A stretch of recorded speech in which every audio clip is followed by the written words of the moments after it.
Sebenarnya ini tuh topik yang menarik untuk diperbincangkan. Karena kenapa? Banyak mungkin orang belum mengerti sejak kapan sih kita mulai berpakaian seperti ini, mulai pakai baju, pakai rok, atau pakai celana, atau pakai jilbab. Dan sejak kapan sih fashion menjadi salah satu trendy yang bikin kita semua tuh kayak kalau nggak pakai baju tuh malu. Kemudian sampai saat ini bener-bener kayak fashion atau pakaian atau baju yang kita pakai jadi sebuah tren yang kalau kita nggak mengikuti tren bakalan jadi sesuatu yang cukup bikin nggak tidur nyenyak dan juga kayak bikin something di kepala. Nah, kali ini kita bakal ngebahas tentang sejarah penemuan pakaian, dimana kita bakalan ulas nih, sejak kapan sih pakaian ditemukan dan apakah sebelum-sebelumnya orang-orang yang tidak menemukan pakaian mereka tidak berpakaian alias telenji. Sini aku. By the way, sebelum lanjut aku mohon untuk kalian mengklik tombol subscribe, like dan juga komen, karena dengan satu subscribe dan juga like dari kalian itu tuh bener-bener kayak membantu banget channel ini untuk berkembang. Thank you kalau misalnya kalian udah subscribe. Kita lanjut ke pembahasannya ya.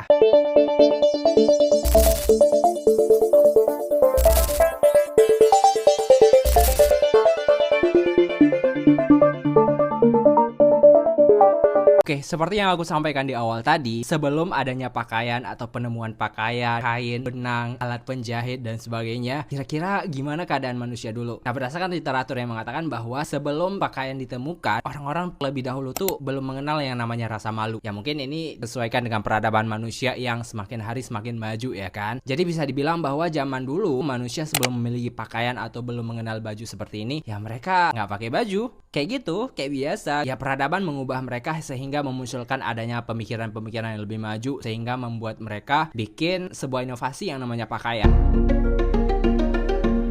Nah, ada literatur yang mengatakan bahwa sebenarnya pakaian itu ditemukan sekitaran 30.000 tahun yang lalu. Tapi jauh sebelum itu, sekitaran 107.000 tahun yang lalu, manusia itu udah pernah memakai yang namanya pakaian. Tapi belum disebut dengan sebuah pakaian yang lengkap. Artinya kenapa? Jauh sebelum peradaban dimulai, orang-orang kayak udah menggunakan pakaian sebagai salah satu bahan untuk melindungi tubuh mereka dari kedinginan, rasa sakit, kemudian gigitan nyamuk, lalat, atau binatang berbisa lainnya. Jadi bisa dibilang bahwa dulunya itu pakaian bukan sebuah tujuan untuk modifikasi tubuh untuk lebih estetik atau tampil lebih elegan, akan tetapi lebih prefer ke arah ya mereka mau melindungi diri dari sengatan nyamuk, tawon dan sebagainya. Kenapa bisa ada literatur yang mengatakan bahwa 107.000 tahun yang lalu pakaian telah ditemukan? Hal ini tuh adanya penemuan tentang zat berwarna kain yang kala itu digunakan oleh sebuah kaum yang bernama kaum Neanderthal, yang kala itu sekitaran 100.000 tahun yang lalu mereka udah pernah menggunakan yang namanya perwarna pakaian. Artinya di zaman itu mereka tuh udah pernah menciptakan kain-kain yang diberi warna, sehingga modifikasi kala itu tuh benar-benar kayak udah peradaban modern banget. Makin kesini ada sebuah penemuan menarik yang mengatakan kenapa pakaian itu ditemukan atau diperkenalkan di 30.000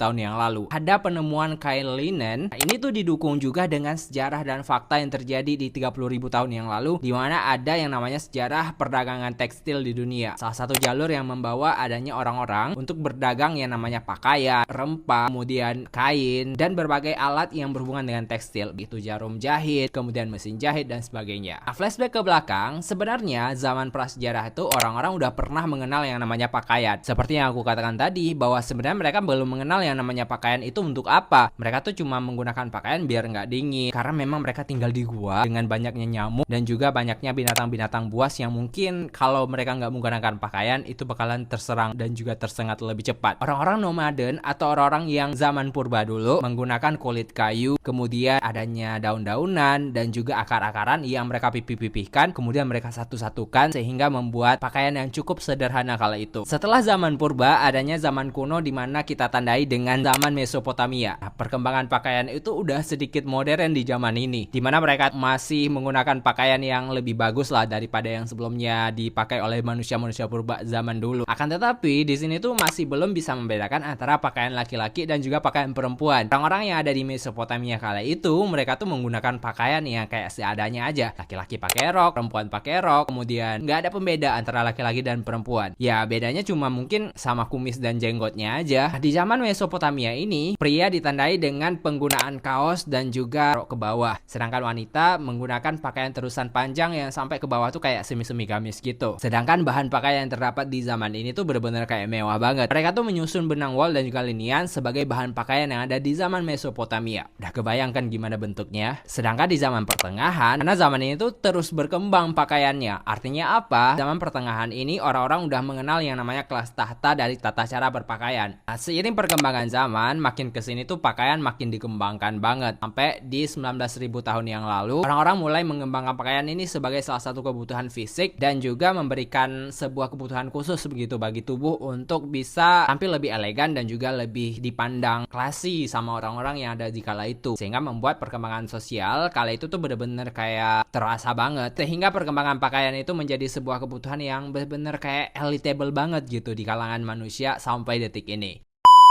Setelah sejarah singkat dari pakaian, kalau kalian tahu lebih lanjut tentang pakaian, kita bakalan ngebahas di next part tentang sejarah dan juga penemuan tentang fashion high class yang ada di dunia. Subscribe kalau kalian tertarik dengan konten ini.